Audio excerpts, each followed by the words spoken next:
Bismillahirrahmanirrahim.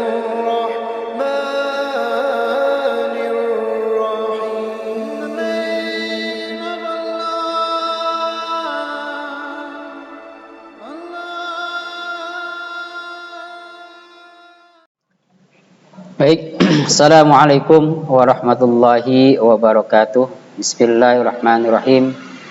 Alhamdulillahirabbil alamin. Amma ba'du.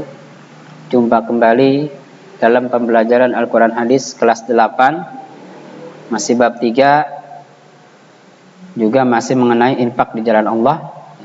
Pada pertemuan yang lalu kita bahas mengenai Al-Qurannya. Kali ini kita bahas mengenai hadis-hadis yang berkaitan dengan infak di jalan Allah Subhanahu wa taala. Hadis yang pertama, nanti ada beberapa hadis, ini hadis yang pertama. Imam Bukhari dan Imam Muslim meriwayatkan dari Abu Hurairah radhiyallahu an, beliau berkata, Rasulullah SAW bersabda, ma min yaumin yusbihul ibadu fihi illa malakani yanzilani fayaqulu ahaduhuma Allahumma a'ti munfiqan khalafan wa yaqulul akhar Allahumma a'ti mumsikan talafan. Hadisnya, ma min yaumin yusbihul ibadu fihi illa malakani yanzilani fayaqulu ahaduhuma Allahumma a'ti munfiqan khalafan wa yaqulul akhar Allahumma a'ti mumsikan talafan. Artinya, tidak satu hari pun di mana pada pagi harinya seorang hamba ada padanya melainkan dua malaikat turun kepadanya. Salah satu di antara keduanya berkata, ya Allah, berikanlah ganti bagi orang yang berinfak. Dan yang lain berkata, ya Allah, hancurkanlah harta orang-orang yang kikir. Penjelasan dari hadis ini, di antara hal yang bisa kita pahami dari hadis di atas adalah bahwa sesungguhnya para malaikat berdoa kepada Allah Subhanahu wa taala dengan doa semoga Allah Subhanahu wa taala memberi ganti harta orang yang berinfak dengan ganti yang berlipat ganda, bahkan berlipat tanpa batas. Ini sudah, ya, penjelasan ini barangkali sudah kita singgung pada pertemuan-pertemuan yang lalu, ya, ketika kita berinfak di jalan Allah Subhanahu wa taala dengan ikhlas, ya, maka Allah akan mengganti apa yang kita infakkan itu dengan berlipat ganda, bahkan tanpa batas, ya. Berlipat ganda tanpa batas. Sebagaimana yang sudah kita bahas pada pertemuan-pertemuan yang lalu.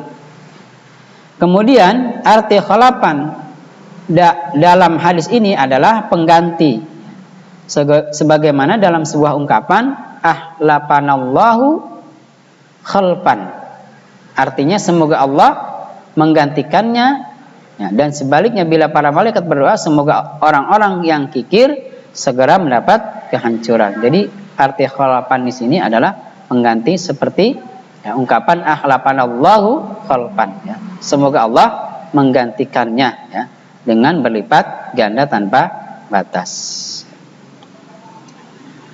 Kemudian disadari atau tidak, kita pasti tidak bisa hidup sendiri tanpa bantuan orang lain. Itulah salah satu sifat manusia sebagai makhluk sosial. Oleh karena itu, kita perlu meningkatkan kepekaan terhadap sesama pada saat kita diberi kelapangan dalam mendapatkan rezeki.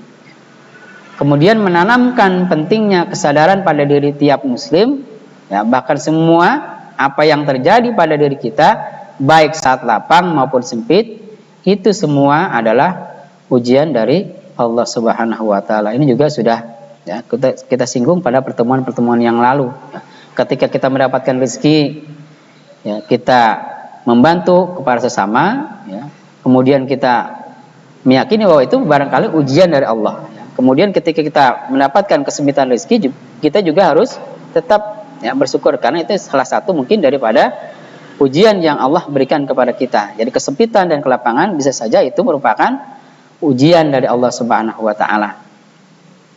Kemudian agama kita Islam mengajarkan agar kita sebagai umatnya menginfakkan sebagian rezeki yang kita terima ya, sebagai penerapan kepekaan diri kita terhadap sesama. Jadi Islam mengajarkan ya, kepada kita agar kita sebagai umat Islam itu menginfakkan sebagian rezeki yang kita terima kepada orang-orang yang membutuhkan ya, dalam hal ini terhadap sesama ya.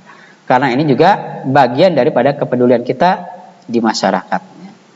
Kemudian berinfak ya, dapat dilakukan kapan saja ya.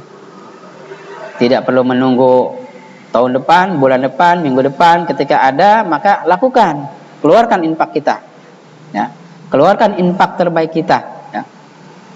Karena infak itu bisa dilakukan kapan saja ya. Di sini dicontohkan misalnya gotong royong dalam membangun masjid, itu juga bagian dari kita berinfak ya, dalam bentuk tenaga. Kemudian kerja bakti sama demikian. Kemudian juga menengok orang yang sedang sakit ya. Menengok orang yang sakit itu pahalanya luar biasa ya. Di samping memang itu sebagai infak, juga pahalanya sangat luar biasa dan lain sebagainya ya. Itulah beberapa anjuran dari agama Islam ya, untuk kita melakukan perbuatan-perbuatan yang termasuk kategori berinfak di jalan Allah Subhanahu wa taala. Ketika ada dalam bentuk uang, kita infakkan dalam bentuk uang. Tapi ketika dalam bentuk uang tidak ada, maka kita bisa berinfak dengan bentuk yang lain. Ya di sini contohkan gotong royong, membangun masjid, membangun sekolah, majlis salim dan sebagainya. Kemudian ketika ada yang sakit, kita tengokin orang yang sakit ya. Atau hal-hal yang lain yang memang itu merupakan bagian daripada kebaikan. Demikian wallahu a'lam bishawab apa yang dapat saya sampaikan. Sekali lagi mudah-mudahan kalian dapat memahami apa yang telah saya sampaikan, dan mudah-mudahan kita semua, kalian dan saya juga bisa melakukan ini. Demikian, assalamualaikum warahmatullahi wabarakatuh.